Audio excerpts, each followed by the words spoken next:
Il est possible que votre véhicule soit équipé d'un rétroviseur intérieur intelligent qui offre une vue arrière claire à partir d'une caméra située à l'arrière du véhicule. Le rétroviseur intelligent a deux modes, un mode rétroviseur intérieur classique et un mode rétroviseur intérieur intelligent. Vous pouvez commuter entre ces deux modes à l'aide de ce levier de sélection de mode. Le mode ne peut être modifié que lorsque le contacteur d'allumage est à la position ON. Pour passer en mode rétroviseur intérieur intelligent, mode de vue par caméra, déplacez le levier de sélection de mode dans cette direction. Pour passer en mode rétroviseur intérieur classique, déplacez le levier de sélection de mode dans cette direction. Le rétroviseur intérieur intelligent de Nissan offre une vue plus large que le rétroviseur intérieur de série. Il est particulièrement efficace dans des conditions de faible luminosité, comme dans les stationnements intérieurs et pendant la conduite de nuit, où il aide à réduire l'éblouissement. Par temps orageux, il peut vous aider à obtenir une image plus claire malgré la neige ou la pluie. Si de la saleté, de la pluie ou de la neige s'accumule sur la surface de la vitre extérieure protégeant la caméra, le mode rétroviseur intelligent risque de ne pas afficher clairement les objets. Vous pouvez utiliser l'essuie-glace ou le lave-glace arrière pour essayer d'améliorer la visibilité.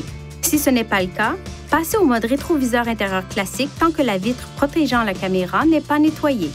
Lorsque vous utilisez l'écran ACL, les phares à DEL des véhicules qui vous suivent peuvent sembler vaciller. Cela est normal, il ne s'agit pas d'une défaillance.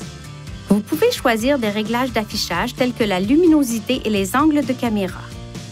Lorsque le mode rétroviseur intelligent est activé, vous pouvez sélectionner le menu « Réglages » en appuyant sur le bouton « Menu ». Chaque fois que vous appuyez sur le bouton « Menu », le menu « Réglages » fera défiler les différents menus disponibles.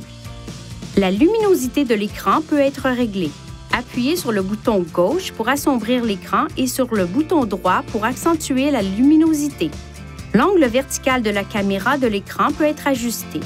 Appuyez sur le bouton gauche pour régler l'angle de la caméra vers le bas et sur le bouton droit pour le régler vers le haut. L'angle vertical de la caméra de l'écran peut également pivoter. Appuyez sur le bouton gauche pour régler l'angle de la caméra vers la gauche et sur le bouton droit pour le régler vers la droite. Le rétroviseur intérieur intelligent est conçu de manière à changer automatiquement la façon dont la lumière est réfléchie en fonction de l'intensité des phares du véhicule qui suit. Vous pouvez activer ou désactiver le mode anti-éblouissement automatique en appuyant sur le bouton gauche ou droit. Les réglages de toutes les sélections du menu principal seront mémorisés chaque fois que le bouton est relâché. Ces réglages seront utilisés au moment du démarrage. Veuillez consulter le manuel du conducteur pour obtenir des renseignements importants concernant la sécurité et les limites du système, et pour en savoir davantage au sujet de son utilisation et de ses caractéristiques.